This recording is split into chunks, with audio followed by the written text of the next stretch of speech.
بسم الله الرحمن الرحيم. الحمد لله رب العالمين والصلاة والسلام على سيد المرسلين نبينا محمد وعلى آله وصحبه أجمعين وتابعيهم ومن تبعهم بإحسان إلى يوم الدين. أما بعد waxaan kusoo jirnay tafsiirka quraanka kariimka insha Allah taala waxaan ka bilaabi doonaa aayada 219 ee suurata al-baqara aayada 219 ilaahay subhanahu wa ta'ala suurada magaalada Madiina kusoo degtay suurata al-baqara ahkaamtii baan loo soo sheekeynayay ilaahay wuxuu leeyahay isagoo rasuulka Muhammad sallallahu alayhi wa sallam alayhi yas'alunaka waxay ku su'aalayaan 'an al-khamri khamradii ku su'aalayaan wal maysiri khamarkii ku su'aalayaan qul waxa tiraada rasuulow فيهما لبضوداس إثم دنبي باكسوغان دنبي غاسو كبير وين ومنافع النعف بوحوية للناس دتك لكن وإثمهما دنبي غودا أكبر كوين من نفعهما واحتركودا ويسألونك وحي كلو كسؤاليان ماذا ينفقون وحي بحيان بكسؤاليان قل وحاتر على الرسول العفو ديراتك سيادة بحنيسان كذلك سيدا سيبين الله إلهي وحيدنكو عدينيا لكم إذنك الآيات آياتك إذنكو عدينيا لعلكم حنوذنتين تتفكرون إن تكفكرتان إلهي سبحانه وتعالى وحليه في الدنيا الدنيا والآخرة آخرة ويسألونك وحيك سؤاليا عن اليتامى أقومتك ويدينيا قل وحاتر الرسول إصلاح وناتن لهم يقلوا وناتي يا خير أخير بدن وإن تخالطوهم إن وحكود درستان بايدين خير بدن وإن تخالطوهم هداد وحكود درستان وهذا وحسكود لح درستان في إخوانكم ولاليهم وي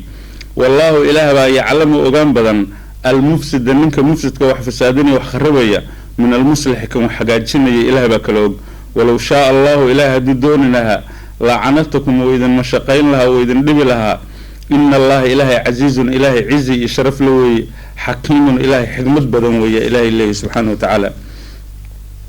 سورة مقالة المدينة كسو دكتي أحكامتي شرعينتي يتشدينتي حلالينتي حارانتي نمينتي بمقالة المدينة كسو دكتي محايا لي مسلمينتي انتي مقالة مكتشوغين وحال ديسي عقيدة دي إيمان كودا وحال الديارين يدن نمدو ذا الديارين وحال الديارين إنيهين دد إلهي سبحانه وتعالى أوهو قانسمو يا أقباليا مركا إله سبحانه وتعالى قادر كا أوهو قانسميان يا waxaa la doonay in loo tarbiyo culimadana waxay yiraahdeen aayadaha xalaasha iyo xaraanta magaalada Makka lagu soo dejin maxaa yeelay dadku uma carbisnayn inay Ilaahay subhanahu wa ta'ala warkiisa dhageystaan oo rasuulka warkiisa raacaan maadaama aysan aqoon u lahayn Ilaahay subhanahu wa ta'ala marka quraanka kariimka wuxuu magaalada Makka suuradaha ku soo degay xoog uu saaray inuu dhiso dadka aqeedadooda iyo iimaankooda iimaankii aqeedadii marka la dhisay oo qofkii la diyaariyay oo Ilaahay la baray subhanahu wa ta'ala oo rasuulkiisa uu bartay oo diinta qiimaheeda uu bartay aakhiriya adduun oo kala gartay markaas ahkaamtii lagu soo dejiyay oo la yiraahdo waxana waa xalaal waxana waa xaraan marka isagoo maqlay magaalada Makka laguma xaaraanteeyeen khamrada waxay xalaal bay ahayd bilowgii iyo sabankii ugu horeeyay islaamka magaalada Madiina lagu xaaraanteeyeen doona laakiin waxa la yaab leh inta aan la xaaraanteeyeen khamriga oo aan laga dhigan inay xaraan tahay saddex aayadood ba Ilaahay subhanahu wa ta'ala khamriga ku soo dejiyay quraanka kariimka oo lagu gogol xaarayo khamriga marka koowaad lama oran waa xaraan laakiin waxa loo sheegay in ay darar iyo dhib weyn insaanka ugu jiro dambi badan inuu insaanka uu ka helayo in dhibaato weyn ay ka soo gaarayso marka marxaladii ku xigtay markii saddexaad baa la xaaraantinimay laakiin labadii marxaladood ka horeeyay waxa la sheegay dhibkeeda marka naftii baa loo diyaarinaya Umar ibn Khattab oo aad u fahmad badan oo aad u garaad badan oo aad u aqal badan waxa uu yiri aayadii koobaad khamradu markay soo degtay wuxuu yiri wala khamri waxba haysto buu yiri dadka khamriga cabana waxba haysto markaas maxaa dhacay waxaan u jeedaa buu yiri inuu Ilaahay u socdo inuu xaaraantinimeeyo aayadii koowaad ka dareemay oo ka gartay in loo soo socdo khamri aayadii labaad markay soo degtay wuxuu yiri tan waxay si xoojisay aragtidii hore oo aan qabay tii saddexaadna waxay timid way xaaraantinimeys marka culimadana xukun dhan bay ka dhiseen cilmiga la yiraahdo fiqh usul fiqhiga usuusha fiqhiga qawaacida fiqhiga qaacidadan baa lagu soo dejiyo waxay diintu tilmaamaysaa marka wax la reebayo ama la xaaraantinimeeyo inaysan habboonayn markaliya in la sameeyo ay u baahan tahay gogol xaar arar inay u baahan tahay gogol dhig inay u baahan tahay la diyaariyo meeshii horta qofkii la sii qanciyo isagoo naftii oo diyaara marka la sameeyo kaliya xalaashay xaraanta maaha waa wax walba حتى حديث صحيح رسولك محمد كسبنا صلى الله عليه وسلم عليه وحي أصحابته الليهين رسولك إلهي ونلد دونين جري وعدك رسولك حل وبأصحابته ما وعدي جري كان يتحيننا وحنا لك قاعد جري فرصة غالية ونلد قاعد جري حل قونية ونلد دونين جري مركنا وعديه marka nafti wali markasta wacdi diyaar uma aha insaanku markasta wacdi diyaar uma marka nafti maanta in la wacdiyo xitaa diintu ma rabto marka rasuulka kaleey sallallahu alayhi wasallam asxaabtu wuxuu la beegan jiray xilli wacdiga ay diyaar u yihiin markaas uu sameyn jiray marka in wax kasta la diyaariyo waqtigu ku haboon yahayna lagu sameeyo waa asuusha diinteena iyo qawaacida ugu muhiimsan ee diinta ilaahay wuxuu leeyahay yasalunaka anil khamri wal maysiri khamrada iyo khamaarkii ku su'aalayaan dadkii baa su'aalo khamrada bal ka waran khamaarkana ka waran khamr luqada carabiga waxa la yiraahdaa al khamru wa dabool wa dahar wax daboolo dahaaray oo kale marka waxay yiraahdeen khamrada waxa khamri loo yiri laanaha takhmur al aqla aqliga daboolisa aqliga bay qarinaysa aqliga bay dahaaraysa saas loo yiri laakiin khamri qaacidada shariicada islaamka waxay u taqaanaa waxa la yiri al khamru kullu ma khamara al aqla khamrigu waa waxa laali wixii aqliga daboola oo dahaara aqliga dooriya maskaxda waala oo wareeriya waxa la yiraahdaa khamri noocay doonta ha noqoto kulligeed waa xaraan marka khamriga ya xaalkiisa ay ku su'aalayaan dad waxa jira khamriga luqadaha hadda luqada carabiga markay khamri kelmadda la khamri turjumayaan ingiriiska ku turjumayaan wine bay ku turjumayaan wine khamri baa lagu turjumayaa ama vin Swedish lagu yiraahdo vin ama wine waxa lagu turjumayaa khamri khamrooyinka marka badan oo magacyo kale loo bixiyay magacyo kale u bixiyaan marka iyagoo dadka ku khaldaya iyo waxay ka dhigeen inaysan khamri ahayn markaas waxay leeyihiin khamriga ilaahay xaaraantinimay waa midan kaliya waxaan waxba kama jiraan wax allaale wixii aqliga dooriya maanka dooriya maskaxda dooriya waxa xaraan way sharciga islaamka waxa kale oo jirta khamri markii ay badan tahay aqliga doorinaysa oo mataqaana khamro noqonays markii ay yar tahay qofka aysan aqligeeda doorinayn marka khamradaas ma xaraan baa mise xalaal waa xaraan way sharciga islaamka walidaalika culimadana qawaacid waxay ku yiraahdeen ma askara kathiruhu fa qaliluhu haram wixii isagoo badan qofka sarkhaaminaya oo maskaxdiisa doorinaya isagoo yarna waa xaraan hadii khamriga xogaa yar lagu shubo oo la yiraahdo inta yar waxba ku noqon maysid mataqaana ku dhufo waa xaraan way sharciga islaamka maxaa yeelay hadii xogaa la badin lahaa lagu sarkhaami lahaa inta yar laftirkeeda dad baa ku sarkhaamaya marka khamrigu waa saas oo xaraan ku yahay khamaarku al-maysir luqada carabiga waxay laba macno ka timid marna waxa la yiraahdaa waxay ka timid al-yusr fudaydka marna waxay ka timid al-yasaar hodantinimada iyo qaniga labada macno ee luqada carabiga asalka ka soo jeeda kelmadda leh maysir maxay tahay marka loo yiri al-yasaar hodantinimo ama qani ama al-yusr fudayd loo yiri waxa la yiraahdaa khamaarka asalkiisu waxa weeye waa qof doonaya inuu si fudud oo sahal ku hodmo oo qani ku noqdo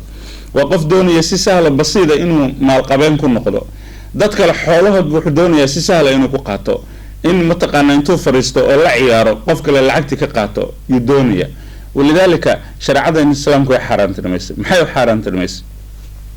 waxay u xaaraantinimaysay wax kasta oo si sahal lagu kasbado oo aan lagu dhibtoon oo lagu mashaqon diinteenu ama way xaaraantinimaysay ama waxay ka dhigtay wax karaahiyo oo xun bay ka dhigtay بيع الغرر وخيانة شرعنا ما وقلا حتى وحبا لك البيعين يحلك اللي يفسني خيانة كتشرته وحكسته باختيار نصيبه أما محايا هيتو خيانة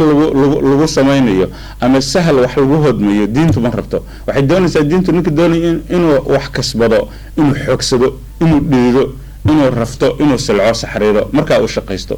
ولذلك بنقيادة عن إسلام كاهين waxay ku shaqaystaan sida khamaarka kale waa maysir isagoon qofkii bangiga jooga shaqo badan qaban iyo wuxuu doonayaa inuu hodmo lacag badan qaato meesha bangiga islaamka mabdiisu ku dhisan yahay qofka macmiilka ee zabuunka macaamiisha dadka rukunka macaamiisha iyo la shaqeynaya oo la rafanaya oo la salcaya la shaqeynaya markaas ama la hodmaya ama la faa'iidaya ama la khasaaraya sidaas marka bangiga islaamku shaqada waa xalaal u noqotay bangiyadan kale ribadana shaqada hayaan ay xaraan u noqotay maxaa yeelay bangiga ribowga kulamana faa'iido kulamana khasaarayo waxa uu sameeyaa kaliya wixii adiga unba khasaaraya ama dhibaato kugu dhacaysa bangigu markasta ma taqaana faa'iido ku jira marka waxay noqotay khalad bay noqotay marka shariicadan khamaarkan way xaaraantinayaan yasalunaka waxay ku su'aalayaan عن الخمر خمرده ku su'aalayaan iyo wal maysiri waxay ku su'aalayaan khamaarkii ku su'aalayaan qul waxa tiraahdaa fiihima labadooda dhexdooda waxa ku sugan ithmun kabirun dambi weyn baa ku sugan dambi weyn yaa ku sugan wa manaafi'u linnaasi nafci iyo bayna u yihiin aadanaha wa manaafi'u nacfi bay u yihiin linnaasi dadka laakiin ilaahay wuxuu leeyahay wa ithmuhuma dambigooda ya akbaru ka weyn min nafcihima waxtarkooda dambigooda ka weyn waa su'aal aad muhiim ah quraankeena kariimka wuxuu tilmaamayaa khamrada iyo khamaarkaba in dambi weyn ay ku jiro iyo dhib weyn iyo lur iyo shido ee aadanaha ugu jirto waxa kale oo isla quraanku sheegaya nacfi iyo waxtarna aadanaha inay u leeyihiin ya ilaahay leeyahay laakiin waxa lagu khatimay dhibkooda ya ka weyn dheeftooda lurkooda iyo dhibkooda iyo mushkiladii u geysanayaan insaanka yaa ka badan waxtarkooda iyo nacfigooda ka badan saasa loo xarantinmay wax kasta oo dararkiisa iyo dhibkiisa uu ka badan yahay faa'iidadiisa iyo waxtarkiisa sharciyadana way xarantinmaysay laakiin quraanku waa diin la yaab leh hadda iskuulada waxa lagu dhigaa reer galbeedka marka ardayda loo dhigayo macallimiinta waxa lagu tarbiyo waxa la yiraahdo al-mawduuciyya objectivism waxa la objective inuu noqdo macallinka objectivism maxay tahay macnaheedu waxa leeyahay inuu daacad u sheego shayga siduu yahay waxa inuu daacad ka sheego inuu dhexdhexaad ka noqdo inaadan qofkaada oran waxa jeceshahay kaliya sidaad u jeceshahay oo aad u rabto inaadan u sheegin arintaas waa arin u baahan Soomaalida dadka Soomaalida in badan la baro oo loo baro manhajka quraanka inuu sidaaya hadda qof Soomaali hadda wareysato tiraahdo wadankii ka waran hadda qoliyaha doorasho u tartamayo oo ma taqaana madaxweynayaasha Soomaaliya waxa rajaynaa insha Allah Soomaali khayr in Ilaahay ka dhigo subhanahu wa ta'ala dhibkiina ka dulqaado qof helo khayr in Ilaahay u hogaamiyo hadda tiraahdo wareysato tiraahdo yaad ugu maleynaysaa inuu ugu sito qofku isagu rabo ku sheegay kaasa ugu sito inta kale wax yihiin lama arko ومنطق نوعاس هذا ترى meesha waxa ka jira sidoo qofku isagoo rabo jecel yahay uu ku sheegaya laakiin sida xaqiiqdu tahay kuma sheegayo laakiin manhajka quraanku wuxuu ku dhisan yahay xitaa qofka aadan rabin haduu sito waa inaan sheegto tira kaasa sito laakiin anigu lama jiro waa inaan tiraado kaas kale yaan rabi lahaa inuu noqdo marka mantaqa quraanka sida ku dhisan quraanku khamr ilaahay khamr ma jecela khamr ilaahay waxa xaaraantinimeynaya وحمينيا حماية الرباط دتك إنه شيء لكن وحي وناقة ونعفي خمر كتير إلى هو شيء هديك لو حلورن لها خمر وحمي هي واحد نعفينه كمتره ضرر يدوك ليه ويسلاس على لورن لها ومنطق مركع عن صحين عدالتكم مدرسنا علمنا مدرسنا منطق علمي وحا وإنا ترى هذا واحد دفتان وليه دفتان وليه لكن دفتا كبدان دفتا أما أترى هذا دفتا كبدان دفتا سلاس ما شيء علمي قوي قرآنك وحليه خمر النعفي بعدتك وجسره markii la fiiriyo waxa ugu jira dhaqaale weyn hanti weyn dakhli weyn dawladda soo dhaata khamr waxa ka soo gala lacag balaayiin ka soo gala marka waxa weeye markay khamriga ay dadka reer galbeedka ama dadkan gaalada ama muslimka ahayn khamriga waxay la tahay wax weyn oo fiican bay la tahay cilmi bulshada markay cuntada cunayaan waxyaalaha sheekada wanaajiyay ka mid tahay waxyaalaha cuntada u hagaajiyay ka mid tahay waa xaraga iyo qurux bay waxyaalo badan oo nacfi iyaga marka qurux la xaraga la sheekada u hagaajinaysa inta badan way kala xishoon marka khamriga cabaan ba warku u furma maskaxdu u furanta in badan oo kamid marka nacfi badan baa ugu jira dhaqaale laga helaya shaqo laga hela waaba laga shaqeeyaa hadda dawladda soo raaxbilada meel dhan system balaagad dukaamo khamriga kaliya lagu iibiyo intee makhluuqa ka shaqeys marka khamriga insaanka nacfi ugu jira lur iyo dhibna uu ku jira laakiin lurka iyo dhibka yaa ka weyn nacfiga saas xaraan looga dhigay waxaan yiraahdaa marka kuwa isuudishka maxadariinka u jeedinayo aan uga waramayo khamriga wasaaradda caafimaadka bulshada ee dawladda Sudan Folk Health Ministerial maxay tahay website-keeda marka gasho tirakoobkeeda marka sanad walba eegto markaas aad ogaanaysaa aayadan quraanka sideeda ku jirta waxa ku jirta dhibka iyo lurka khamriga u keento bulshada reer Sudan inta qof oo dhinta inta gaadiidka ku dhimato khamriga sababay ama maandooriyuhu sababay inta dhib ay geysatay khamrigu inta maxay tahay musiibo ay u geysatay bulshada isu dhan iyo dadka reer isu dhan inta qof u dhintay khamro sanadkii way ku qoran tahay marka waxaad arkaysaa dhibka iyo lurka ay bulshada reer isu dhan ku haysa khamrigu yaa ka weyn dheefta iyo nacfiga ay u tahay sidaas ayada quraanka sideedu cadeynaysa marka cilmiyan saas u cadahay meel walbana sidaas bulsho kastana waa sida ilaahay wuxuu leeyahay markuu u sheegay khamriga qul waxa tira fiihima ithmun kabirun labadooda dambi weyn baa ku sugan oo manaaficu linaasi dadkana nacfi baa ugu jira laakiin wa ithmuhuma dambigooda ya akbaru ka weyn min nafcihima sidaas ay xaraanta ku noqoto ku mutaysatay ويسألونك وحيك لك سؤاليان ماذا ينفقون محي بحيان سؤال كلو أدقين بدنوي وحيكو يرى رسولك صلى الله وسلام عليه نبيه وكان إله له وحل بحيو أدنى ما انتظر نبوها يسو حل بحيو محام بحنا ما وحان هيسو نوردن بان بحنا ما كالبر بان بحنا ما إن يربان بحنا محام بحنا مركاسا واحد اللي روحت كتر هذا واحد بحسان ويسألونك ماذا ينفقون وحي بحيان بيكو سؤاليان waxaad ku tiraahdaa waxaad bixisaan al-afwa wixii siyaada idinka wixii dheeraad idinka ilaan shariicadana waxay leedahay qof baa intuu wuxuu rabo dhan helay iyo wax ka saayid noqdeen qofna waxa ma hayo marka diintu waxay leedahay inta saayidka ka noqotay mid baa u baahan sidaas ilaahay ku talagalay walidaalka culimadu waxay yiraahdeen aayada quraanka iyagoo fasiray wa qadara fiha aqwataha ilaahay koonka markuu umay risqiisa dhan buu geliyay waxa makhluuqa saaran buu ugu talagalay laakiin makhluuqii baa wuxuu sameeynaya qaar marka risqa koonka yaala aadanaha iyo makhluuqa inta saaran nafta leh loogu talagalay ku filan laakiin qola boobaysa oo dhacaysa oo badsanaysa marka maxay noqonaysaa intii kala risqooda ciriiri galaya marka waxay noqonaysaa dulmi wadanka Mareykanka kaliya intuu consumption wax la yiraahdo intuu qooto oo istihlaaga ku sameeyo oo mataqaana ay dadkiisu qaaradda Afrika dhan ka badan qaarad dhan oo dhowr iyo konton wadan ah yaa hal wadan kaliya wuxuu risq loogu talagalo cuna oo liqa marka miisaankii khalal baa ku dhacay weyn waxa jiraan 25% Mareykanka liqa 26% qaaradda reer Yurub reer galbeedka kaliya yaa dhowr iyo konton ya dunida wixii loogu talagalay risq loogu talagalay cuna adduunyada inta ka soo hadho idil 50% wax ka yar ya u dhaxaya marka khalal baa ku dhacay qola abaar u dhimanaysa qola gaajo u dhimanaysa macluul bay u go'ayaan cudur bay u dhimanayaan wax kasta ku dhacay maxay la risqi cadaalad uma qaybsana marka saas shariicadu waxay leedahay adigii waxba inta heshay baa wax saa'id ka noqdeen intii saa'idka ka noqotay cid baa u baahan si cuntaada cuntay waxba ka soo haray cid baa u baahan si dhaqaalihii baad meel dhigatay maryaa aad intaad haysatay mooyee in baa saa'id ka noqotay bixi qul al-afwa wa qaacida la yaab la Soomaha wa qaacida la yaab leh wuxuu yiri al-Imam al-Ghazali qofna ma dhifto qaacidadan qofna la yiri wuxuu saa'id ka bixi hadii la oran lahaa waxaad haysato bixi hadii la oran lahaa ama intaad ma aragtaad cuntadaada ha cunina dadka si dib baa ku jiri lahaa dad baa diidi lahaa laakiin waxa la yiri wixii dheeraadka saa'id ka bixi marka saas shariicada leedahay ويسألونك ماذا ينفقون waxay bixiyaan bi su'aalayaan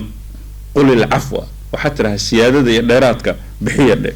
kadalika sidaasa yubayyin Allah ilaahi oo cadeynaya lakum al-ayati ayatka idin cadeynaya idinku ilaahi wuxuu idin cadeynaya aayadkiisa aayadku calaamooyin waa mucjisooyin la'allakum tatafakkarun ina fikirtaan marka Soomaha soo fikir looma baahna fi dunya wal aakhirah aakhiriya adduunba illa fikra marka Soomaha waa in laga fikiro إلهي وحليه سؤال كلا لو يدي رسولك محمد صلى الله عليه وسلم عليه ويسألونك عن اليتامى أقونت والقوة رأي محايا القرآن كي إلهي وحليه ننك حولا أقون عنا علوشي سنار بقليي إنما يأكلون في بطونهم نارا وسيصلون سعيرا نار أولي سنة والقلين دونا حنا أقال علوشي وحكوكوري النار بكوكوري مشكلة النقطة مركب أدبا الله عصدي كأصحابتي أقونت هي وحي سميان agoonki dhari baa loo kariyaa cuntadiis wixii ka soo haray lama cuno iyagoo gaajaysan iyo meel dhigaan cunadiiba qurmayso waa la tuuraya gogoshii agoonka lagu la fariisan jiray darintii iyo salligii iyo galihii la fariisan jiray waa looga kacay maxaa yeelay waxaa la xoolo agoon weeye armaan ku halaagsanaa ku dhibaatoona waa lagala kacay gogashii baan lala qaybsan cuntadii baan lala qaybsan aqalkii baan lala qaybsan agoonka aqalkiisii baan lala seexan waa laga baxay dhib bay noqotay nin walba wuxuu yidhi naar ma doonaya inaan galo marka waxay noqotay canad shiday noqotay mushkilo nabiga loo yimi calayhi salaatu wasalaam waxaa lagu yidhi yaa rasuulallah agoon xaalkiisa ka waran iyo maalkiisa iyo xoolihiisa qur-aankii baa ka jawaabaya ilaahay wuxuu leeyahy qul waxaad tidhahdaa islaaxun lahum khayrun maalka agoonka beertiisii baa laga baqay in la falo haddii intaan beerta falo wax khaldamaan arma la naaraa xoolihiisii iyo waxay ka cabsadeen hadday ku shaqeeyaan qofku intuu ku shaqeeyo oo koob biyaa uu ka cabo arminku naarta ku galaa waa la iska fogeeyey ilaahay wuxuu leeyahay agoon soo maaha qul waxaad tidhaha islaaxun lahum in la wanaajiyo oo la hagaajiyo yaa khayrun u khayr badan wa in tukhaalituuhum haddaad wax ku darsataan oo aad wax la cuntaan oo aad la seexataan oo aad la hoyataan fa ikhwaanukum walaalihin wey tii baa marka la xusuusinaya qur-aanku wuxuu leeyahay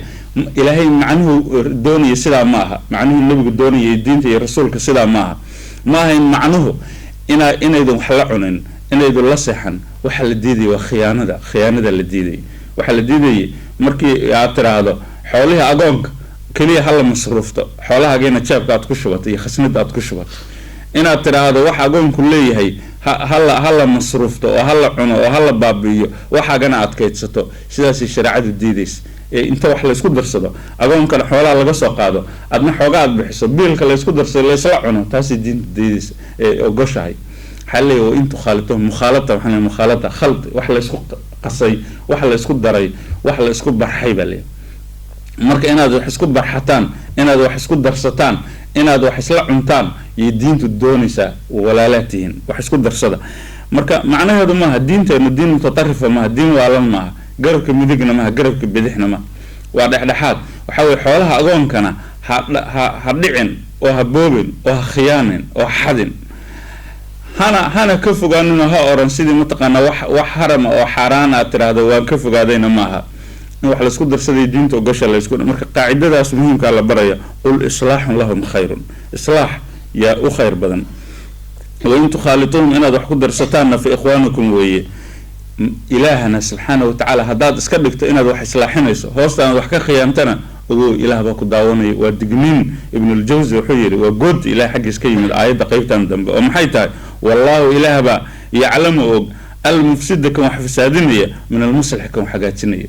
haddaysan dadku kala ogeyn agoonka miskiinka hadduusan kala ogeyn inaad dhacaysa iyo in kale ilaah baa ogow ilaah baa ku og saasa le xusuus wey walow shaa allahu ilaahay hadduu dooni lahaa lacanadkum oo idin mashaqayn lahaa bal ka warran ilaahay subxaana watacaala awoodiisa qudradiisa iyo kamaalkiisa hadduu dooni lahaa ilaahay wuu idin mashaqayn lahaa wuxuu oran lahaa koob biyaa iskuma darsan kartaan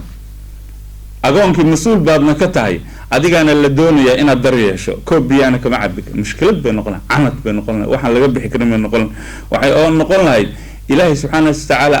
adoonsanaya insaankii haddana ciqaab ay ku jirto laakiin naxariista ilaahay baa keentay ina allaha ilaahay casiizun ilaahay cizi iyo sharaf badan wey xakiimun xikmad badan aayadaha lagu khatimo casiizun xakiimun waa aayadaha goodiga quwad sheegashada ilaahay quwad buu sheeganaya casiiz waxaa la yidhaha midaan marna laga adkaan karin marka ilaahay wuxuu leeyahy marna lagama adkaan karo ogow waa digniin marka ina allaha ilaahay casiizun ilaahay cizi iyo sharaf iyo gobonnimo iyo weynaan usugnaaday quwad iyo qudrad usugnaaday xakiimun ilaahay xikmad badan oo falsan weeye ilaahay axkaamtii baa socota waxbaa la xaaraantinimeynaya waxbaa la xalaaleynaya waxbaa la jideynaya waa magaalada madiina walaa tankixuu ha guursanina almushrikaati gabdha mushrikaada ha guursanina muslimiina ragga muslimiinta lala hadlaya xataa yu'minna ilaa ay gabdhaha alla ka rumeeyaan wala amatun adoon mu'minatun mu'mina khayrun ka khayr badan min mushrikatin mid mushrikada walow acjabatkum haba idin cajab geliso quruxdeedaba laba yaaba haddaad doontaan iyo wanaageeda walaa tunkixuu ha u guurinina almushrikiina ragga mushrikiintaana gabdhihiina iyo inamihiina ha u guurinina xataa yuuminuu ilaahay ka rumeeyaan wala cabdun adoon mu'minun mu'mina yaa khayrun ka khayr badan min mushrikin min mushriga walow acjabakum haba idin cajab geliyo ha idin yaab geliyo ulaaika kuwaas yadcuuna waxay ugu yeerayaan dadka ila naari naar mushrik haddaad wax ku darsato naartuu ku geynaya wallahu ilaahna yadcuu wuxuu kugu yeerayaa ila aljannati janno iyo walmaqfiratin dembi dhaaf biidni alle xaggii ka yimid ويبين الله إلهي ويبين وحو عدينيا إلهي آياتي سو عدينيا للناس دتكو عدينيا لعلهم مدن دتكو مركا يتذكرون إنه وان سمان مدن مركا قاعدة كلا اللي تدينيا أحكام فربنا باكسو دكتي سورة البقرة مقالة المدينة إنه كسو دكتي إلهي وحلي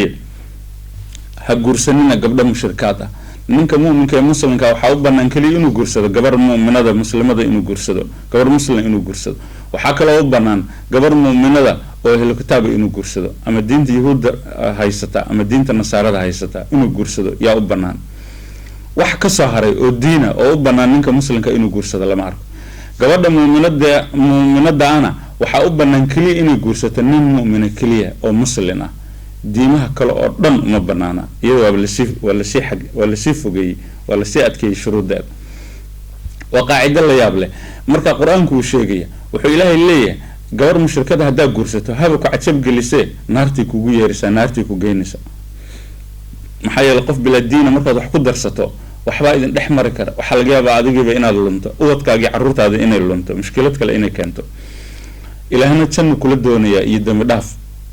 gabadha muslimka ana haday nin mushriga guursatana dhibkaas oo kala ugu sugan ehlu kitaabku waa loo ogolaaday nimanka muslimiinta laakiin gabdhaha muslimaadka lama ogolaan xigmado dhowr awgeed waa marka koowaad ehlu kitaabku waxa loogu ogolaaday ragga muslimiinta diinta yahuudda iyo diinta nasaarada diinta islaamka waa isku hal diin bay ahayd marka hal diin iyo hal kitaab weey laakiin yahuudda iyo nasaarada waa nasiib darro diintoodii dooriyay oo diiday marka waxay ahayn isku hal diintii nabi aadan ilaa diinta nabi nuux alayhi salaam waa isku wada diin nabiyada dhan waa hal diin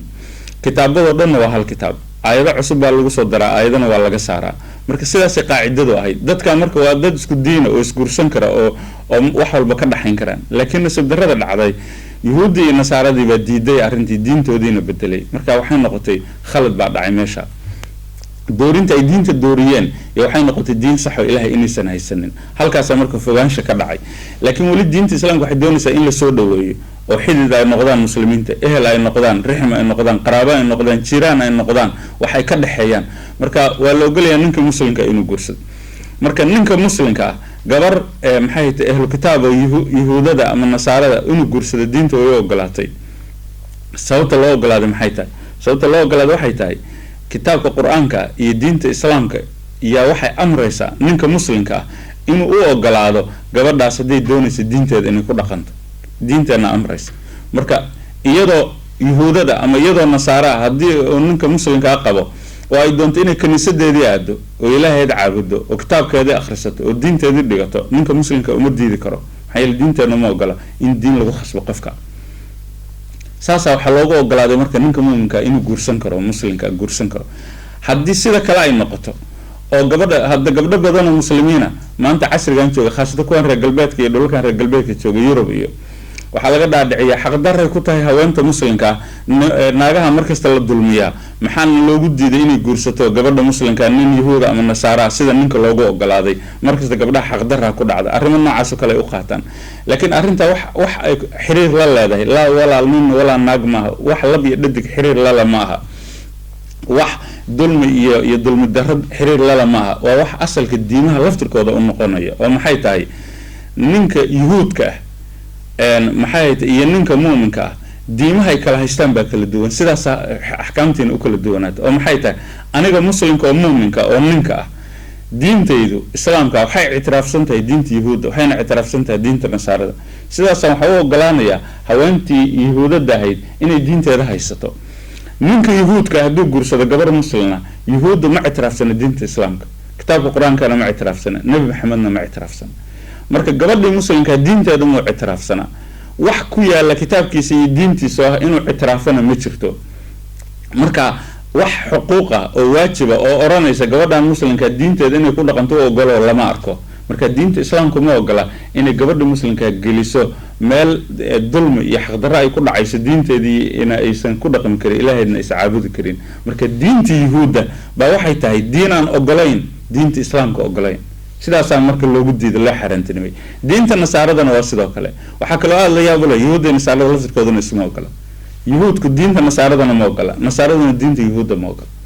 marka waa arrin diimaha ka hadlaysa waa diimihii kala diinta islaamka markay saayid calayso markay sareyso masuulka tahay diimaha kale way ogoshahay diimahan kale markay koreeyaan ma ogola waxaan kaloo diinteena cadaaladeeda ka mid ahayn haddii la oran lahaa qoyska muslimka ninka mas'uula الرجال قوامون على النساء ninka mas'uula maadaama aabuhu mas'uul yahay haweentina mas'uul ka yahay markuu nin yahuuda guursado gabar muslina ma rogi karna aayada la jeefiyaana banaan ma oran karno oo ma oran karno markii gabadhu muslim tahay iyada reerka madaxda noqonaysa ninka yahuudka hoosta tagay waxay markaa noqonaa xaq dareen waa dulmi bay noqonaa marka yahuuda laftirkeedana waa الرجال قوامون على النساء diinta nasaaradana الرجال قوامون على النساء waa sidaas marka qaacidadaas awgeed baa marka ilaahay subxaanahu wa ta'ala wuxuu ugu baneeyay ninka muuminka inuu guursado gabar yahuudada ama nasaarada laakiin gabadha muslimka aan loo ogolaan laakiin maaha inay macnaheedu tahay gabdhaha xaq darro ku tahay dulmi arrinta xiriir lama laha arrin kale muhiim aan ku daraya culimada islaamka maxay tahay casriga jooga waxay aad iyo aad uga digaan gabar muslina nin muslina inuu guursado gabar yahuudada ama nasaarada culimada way ka digaan in lagu guursado wadamada ay iyagu u dhasheen ay joogaan maxaa yeelay dararka iyo dhibka ka yimaada aad u fara badan waxa la yiri bulshada muslimka asalka waxa loogu talagalay ka soo qabo magaalada Qaahira ama magaalada Dimashq oo kale magaalada Baghdad yahuudiya nasaara deganeed markuu ninka muslimka guursado gabar yahuudada guursado ama gabar nasaara guursado bi'adii iyo deegaankii oo dhan bulshadii oo dhan shacabkii idil qaraabadii kulli baa muslina marka inay ilmihii ma taqaana diin kala qaataan ama fogaadaan ama waxaas iyo waxa weeye waa arrin fog xoga laakiin markii dholalkan kala hadda la joogo dholalkan markii la joogo ninka muslimka hadduu guursado gabar yahuudada guursado ama gabar nasaara culimada islaamku waxay ku taliyaan inaan la yeelin inaan la guursan gabar yahuudada ama nasaara inaan lagu guursan dholalkan asbaabahana waxay tahay maxay hayto dhibka ilmahaas ku dhacaya ilmihii sidii diintooda loogu xafido laba aad u fog runaantii waxaan kaloo aragnay xogaa yar hadii la isku dhaco marar badan waxa dhici karta maxkamadaha inay xukumaan hooyada ilmihii oo xukumaan marka hooyo aan diinta haysan marka ilmihii gacanta ku dhigto mas'uulna ka noqoto dhib weyn iyo darar weyn baa ku jira walidaalka dhulkan lagu lama taliyo dhalinyarada muslimiinta inay guursadaan gabdho yahuudada ama nasaarada lagu lama taliyo إلهي سبحانه وتعالى وكجواب يا أرنتاس أو سؤال شيء ودين مشركين وحي إلهي ولا تنكحوا هجورسننا ولا تنكحوا هجورسننا المشركات قبلها مشركاتك حتى يؤمننا إله الرميان ولا أمة أضون مؤمنة مؤمنة يا خير كخير بدن من مشركة ولو أعجبتكم هذا إذن يبقلسوا كبر أضون مؤمنة مسلمة بكاغ خير بدن مد حرطة منطقة مشركة ولا تنكحوا هؤجورنا المشركين كوا مشركين حتى يؤمنوا إلى الرميان نمنك مشركين تان هؤجورنا قبلهن إلى إله الرميان ولا عبد أدون مؤمن يا خير كخير بدن من مشرك ولو أعجبكم هذا إذن يبقلوا أولئك كواس مشركين يدعون إلى النار بأجيريان دتك والله إلهنا يدعو إلى الجنة جنة دتك أجيري والمغفرة نبلا بإذنه سجى إذن كيسا ويبين وحو عدينيا إلهي آيات كيسو للناس دتك وعدينيا ويبين وحو عدينيا إلهي آيات كيسا للناس دتك لعلهم مدن دتك يتذكرون إن وان سمان وحسوستان مركا سؤال كلام مهم ويسألونك ويكسؤاليان عن المحيض حيث كيكسؤاليان قل وحتى رسوله هو إساقو أذن دبوي فاعتزلوا النساء وانك كديرادا في المحيض حيث كمركا قبت كديرادا أما مكانه حيث كديرادا لبدا تفسير بالغو فسري ماشي حيث كيما هذا كفو هذا كديرادا ولا تقربوهن هودوا أننا حتى يطهرن إلهي كداهر نقدان فإذا تطهرن هدي أي داهر نقدان فأتوهن أتغى مركا من حيث أمركم الله ماشي إلهي إذن فرئنا دوغتكتان وغتغى إن الله إلهي يحب حجعليا إلهي التوابين كوة التوبة كانوا إلهي تعليا ويحب حجعليا المتطهرين كوة إسدهروا إسنظيفية نساءكم حاسسكين حرث لكم بير بيديهن فأتوا أتغى حرثكم بيرتين أن شئتم سيدا دونتان أتغى وقدموا لأنفسكم نفتيننا لهر مرة وهر مرصد خير هر مرصد وقدموا خير أهر مرية لأنفسكم نفتيننا واتقوا الله لك يا وكعب صدا وعلموا وقاد أنكم يدنكم ملاقوه كو إلهي لكم ميئناتين وبشر المؤمنين ذاتكم المؤمنين تانوا بشارة إلهي اللي إلهي سبحانه وتعالى هل كان كشيء حكم كلا رسول كلا ودي محمد صلى الله عليه وسلم عليه عربتي جاهلي جاهد يهود waxay sameyn jireen gabadha markuu xayd uu ku dhaco waa la fogeynaya waa laga dheeraanaya waxa la aaminsan ogadeeda inay najaaso tahay aan la taaban karin maryaheeda waa la dhereynaya cunto lama cuni karo weelkay taabato waa la mayraya sida qof mataqaana fadaro oo kale buu noqonaya oo xaaraan oo kale buu noqonaya marka carabtii jaahiliga waxay samayn jireen aqal yar oo sida xerada iyo maqasha lagu xiro waxaraha yararka iyo naylaha iyo meesha yar oo lagu xiro oo kale meel ay gelin jireen gabadha waxay oran jireen halka gal halkaas geli jirtay inta xaydka ay qabto idil markuu xaydka ka dhamaaday ka soo bixi jirtay meesha marka noocaas ay uga fogaan jireen qolo kalena way talax tagto way ku xadgudubto dhinaca kale ay marto waxa weeye gabadha markay xayd qabto sidii ay markay aysan xaydka qabin isugu tagayeen bay isugu tagayaan wax walbana waa sidoodii bay u yihiin waxa mataqaana gabadha markay xaydka ku dhacda ay sameeyaan lama waa laba tataruf waa garabka midig garabka bidix waa xad-dhaaf iyo xad-dhaaf marka shariicadeena islaamka rasuulka la su'aalo waxa la yiraahdaa rasuulullaahi xaydka maxaan kaga dhaqanaa xaaladda xaydka maxaa laga markaas quraanku soo degay oo axkaam sameeyay marka carabtii jaahiliga ahayd sida wax u barta Aisha ba waxay leedahay xadiis Bukhari waxa ku jirta Aisha ay leedahay nabiga Muhammad alayhi salatu wasalam aniga xayd qaba oo isagoo dhabtayda ku jiifa iyo wuxuu akhriyo quraan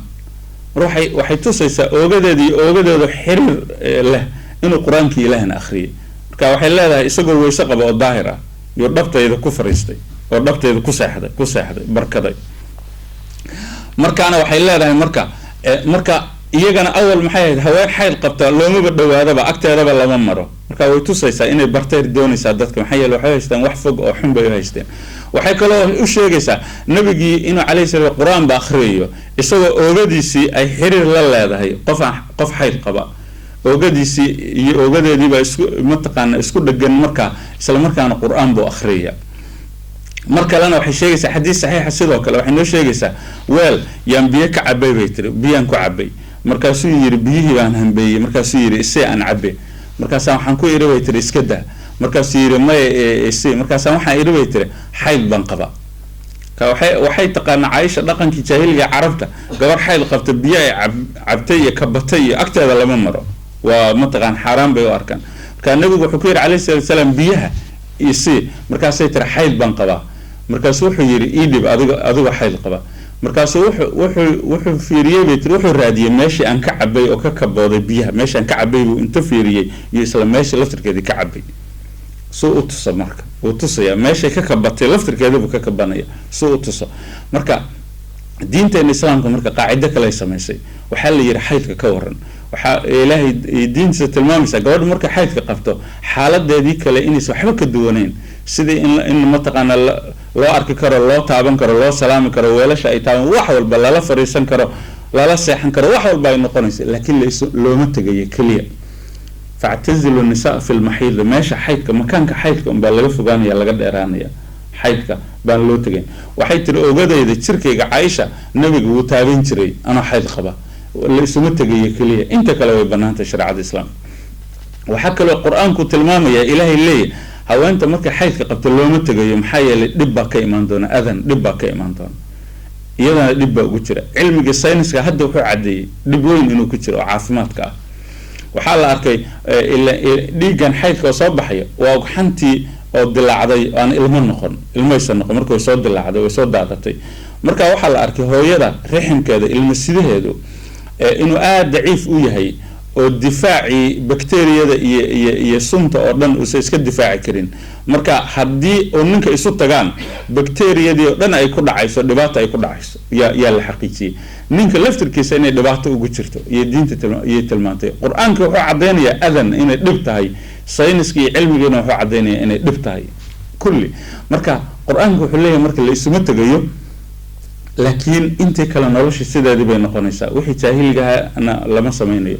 waxa kale la xusuusinaya hal arin markay haweentu daahir noqoto ya ilaahay wuxuu leeyahay waxaad u tagtaan marka uga tagtaan meeshii laydin amray inaad uga tagtaan saasa leeyahay wuxuu Abdullah ibn Abbas waa sarbeeb hadal sarbeeb oo dahsoon oo qurux badan weeyuu leeyahay oo marka ilaahay leeyahay meesha uga taga